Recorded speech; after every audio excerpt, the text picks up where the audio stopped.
When launching Logic for the first time, the Logic Setup Assistant helps to set up and adapt Logic system to your individual needs and requirements. We highly recommend you use the Setup Assistant. When ready, click Next. Detect devices. Make sure all MIDI and audio devices are powered on before you begin your scan. The scan should find any MIDI and audio devices connected to your computer. The following core audio devices were found. At this point, you will want to select the specific audio interface to use with Logic. Today we'll be using the built-in audio, the configuration headphone, and line in on our G5. At the bottom, you can configure TDM support or DTDM support with Logic. These are for any Pro Tools users that wish to use those audio engines underneath Logic. Here you can also disable core audio, but it is possible to run all three engines at once for your specific needs. Audio Mixer Setup. This allows you to configure the internal digital mixer to suit your requirements. As you look at the mixer presets, there are many mixer presets specific to different types of production. Here, if we choose electronic production, the number of audio tracks decreased to 24, however the number of instrument tracks are 48. In band production, the number of audio tracks increased to 64, however the instrument tracks decreased to 16. For most people's application, I suggest pop production, configuring 48 audio tracks and 64 virtual instruments with 16 bus channels. You can configure up to 255 audio tracks.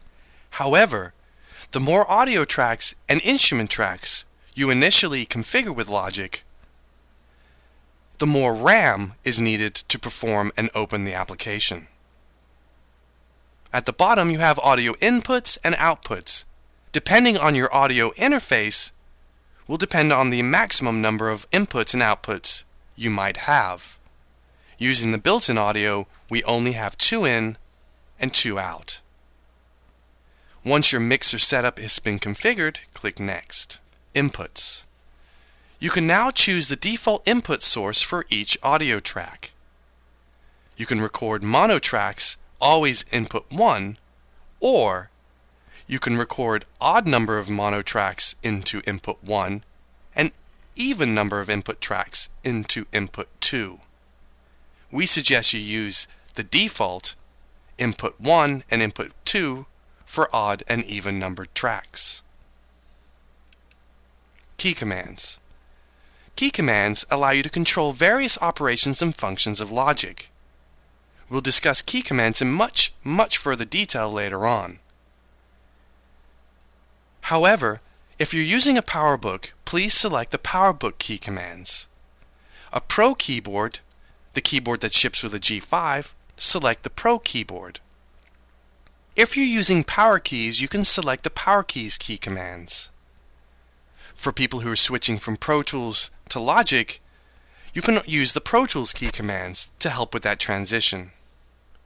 Also, version 6 and version 5 key commands are available in this version 7. If you have specific key commands you would wish to import, the import button at the bottom allows you to import those key commands and configure directly with the system. In this case, we're going to be using the Pro keyboard. And next. Screen. There are different monitors that can be set up and used with Logic. Logic can configure up to 4 monitors at once. In these monitors, you can specify different screen sets, putting a mixing board on one monitor, the arrangement window on the next monitor, and so on. At this point, you can configure how many monitors you'll be using with Logic. We are using just one monitor, and we're just going to select that one. And next. MIDI devices. Here you can configure what MIDI devices will be available for Logic. We're using a Novation Remote 25 as our default MIDI interface. If you have other MIDI devices you wish to configure, click the Add button to set up these devices. And next. The summary summarizes what you have done with this Logic Setup Assistant. It is now ready to initialize your first Logic template and finish. Welcome to Logic Pro 7 and have fun.